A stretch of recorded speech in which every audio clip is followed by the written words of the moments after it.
Today we're not looking under the hood but over the clouds. As three of Boeing's long-standing loyalists, KLM, Qantas and Emirates, shake the industry with bold moves toward Airbus. For decades, Boeing dominated thanks to unwavering trust and its deep roots in global fleets.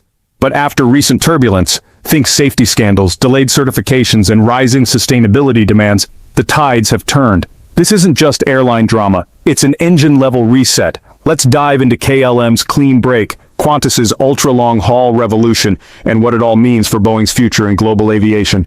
Buckle up, here are the defining moves shaking up jet age allegiances. KLM, the world's oldest airline still flying under its original name, once lived and breathed Boeing. By late 2024, a whopping 84% of its fleet consisted of Boeing stalwarts like the 737 and 747. But age caught up.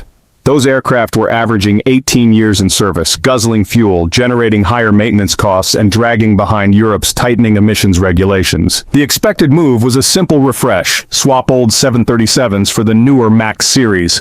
But KLM stunned industry watchers with a major order, 134 Airbus aircraft including the A320neo, A310Z1neo, and the wide-body A350 family. This wasn't just an upgrade, it was an operational overhaul. Why Airbus? The A321neo not only holds up to 244 passengers, about 40 more than the 737 MAX 10, it also flies farther, up to 4,600 miles versus Boeing's 4,300, and burns less fuel in the process. In an age where carbon footprints matter almost as much as profit margins, that's not just nice, it's necessary. Plus, Airbus delivers, literally. Boeing's ongoing delays in certification and production have been a persistent sore point. Airbus, by contrast, has a more consistent track record, an edge that helps sway KLM's decision. And let's not overlook the inclusion of the A350, a direct jab at Boeing's 787 and 777 dominance on long-haul routes.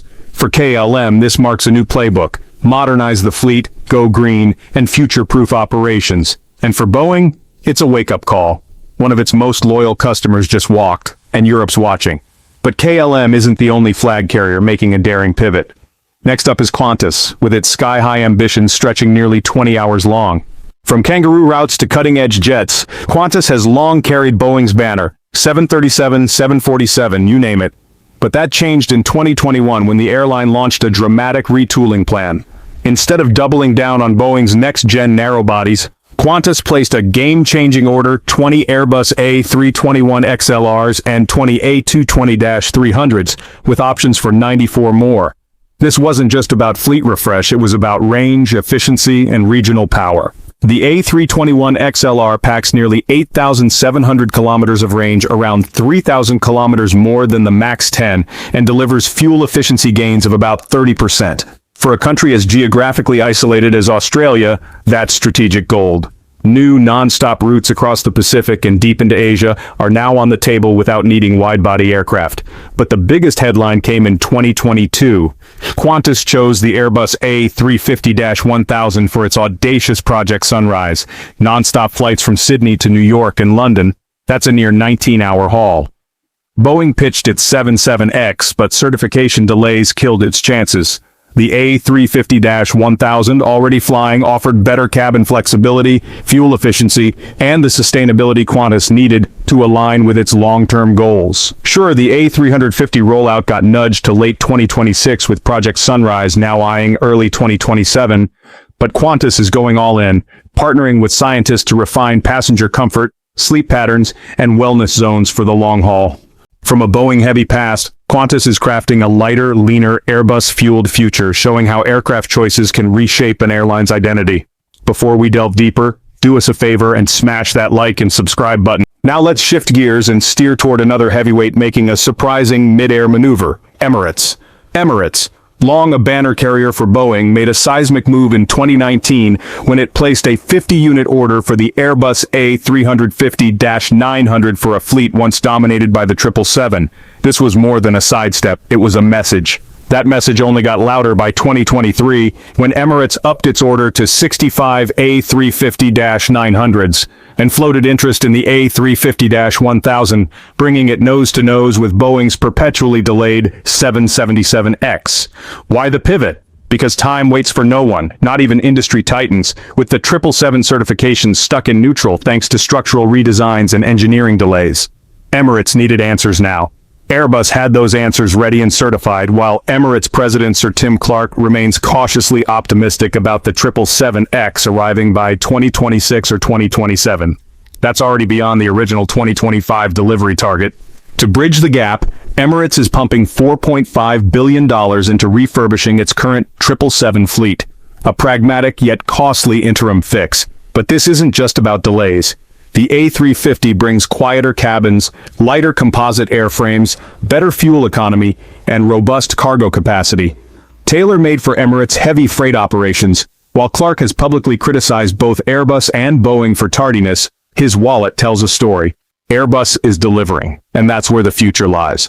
Emirates is far from alone. Boeing's systemic struggles are making airlines everywhere reconsider their fleet futures. So let's take a closer look at the cracks behind the manufacturer.